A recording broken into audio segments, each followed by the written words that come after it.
آج 12 اگست کو شام 7 بجے عاطف اسلم کا کانسرٹ ہو رہا ہے، جسے پنجاب گورنمنٹ کروا رہی ہے۔ عاصمہ بخاری صاحبہ نے یہ ارینج کیا ہے اور اس کی لوکیشن ہے Alhamra cultural complex, Gaddafi stadium. اس میں عاطف اسلم کے علاوہ اور بھی بہت سارے بڑے بڑے سنگرز آ رہے ہیں، اور یہ تیاریاں آپ دیکھ لیں کہ تیاریاں اس وقت عروج پر ہیں، اور یوم پاکستان کو شایع نشان طریقے سے منانے کے لیے آج PMLN کی لیڈرشپ یہاں جمع ہو رہی ہے، جس میں مریم نواز صاحبہ مہمان خصوصی ہیں۔ اس کے علاوہ جتنے بھی منسٹرز ہیں وہ ہوں گے، اور اس کے علاوہ میوزک ہوگا، اور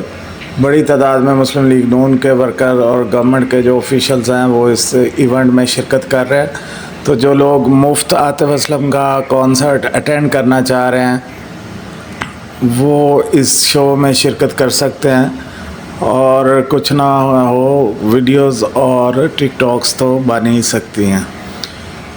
بہت سارے PTI کے لوگ یہ پروپیگنڈا کر رہے تھے کہ جی میاں نواز شریف صاحب کی تصویریں اور مریم صاحبہ کی تصویریں جو ہیں وہ زیادہ لگ رہی ہیں، اور قائد اعظم صاحب کی تصویریں نہیں ہیں اس میں شامل۔ تو یہ ان لوگوں کے لیے بھی یہ ویڈیو ہے کہ یہ اپنی آنکھیں کھول کے دیکھ لیں کہ میاں نواز شریف صاحب اور مریم نواز صاحبہ اور شہباز شریف اور حافظ صاحب کے علاوہ قائد اعظم صاحب کی تصویریں اور جو تحریک پاکستان کے قائدین اور ہیروز ہیں ان کی تصویریں بھی جا بجا نظر آ رہی ہیں۔ تو یہ جھوٹا فالس فلیگ پروپیگنڈا